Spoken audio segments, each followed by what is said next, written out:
Hey, Coach, I just wanted to say thank you, for sharing, the wealth of information that you have, because a lot of times some of us need to hear that just to know that you've taken that path and, understand that, hey, I'm giving you the knowledge that I have because I've been there. I've done that. Not that you're boasting like you mentioned, but sometimes some of us need clarification or need to hear that, hey, I'm just sharing the wealth here. I want you to be successful, but at the same time, I'm going to share with you what path I took. So thank you for that.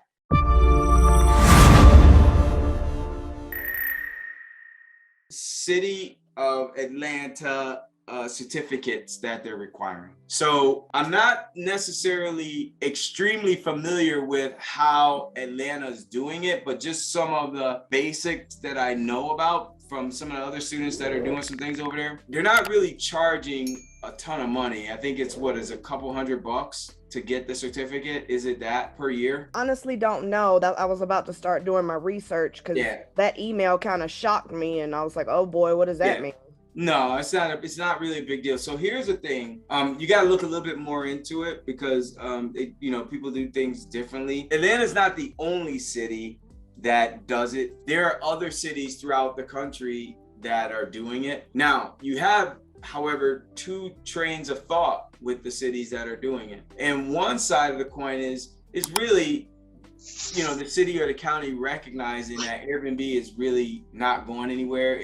They're a big player now. They need to jump on the bandwagon so that they're not, they can get a little piece of the pie themselves. What you're gonna find when those cities or those counties are coming in with that attitude, what they're doing is they're gonna be charging $100, $185, $75, maybe $200 a year for that certificate, right? And they do that because now it's not something that's just exorbitant. It's not Airbnb unfriendly, and they're not making the process the type of a process where you got to jump through all kinds of hoops. They just want you to register it, pay your fee, and keep it moving, right? So what does it mean about you can only use your primary residence and one other dwelling? Is it trying to limit how many you can carry under that license? Because that's kind of where I started getting a little, Yeah, so there's right. So with that, there are different, like, cities do it differently, and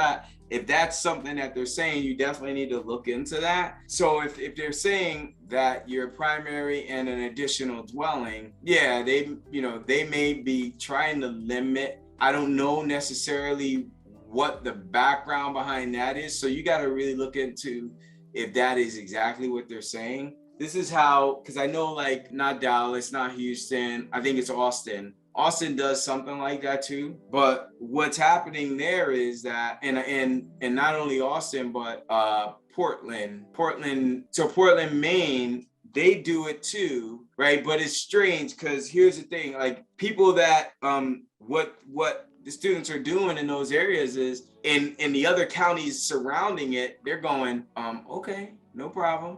We ain't gonna limit you. So what people are doing is they're just getting Airbnbs on the outskirts of those city or county limit. And what happens is it doesn't really affect people coming in from an Airbnb perspective because they're still close enough where, as you always hear me say, if they're 30, 40 minutes away from their destination, in many cases, they're fine driving, right? They're okay because they're coming from hours and hours away. So now I'm not saying everybody's okay with that, but that's all right, because there's some people that want to be right on the water. Some people want to be right next to the convention center, right across the street from that, from the airport, whatever. Those are not the people that Airbnb is going to draw to you. They're going to draw the ones that are okay being a half hour, 45 minutes away. And they got enough people from all around the world that are coming in that they know that algorithm knows how to get them to your places, right? So that's why we don't even worry about that. So that's what people do. So a lot of the students in the Atlanta area are picking up places right on the outskirts that are not in the city limits. And it still works just fine.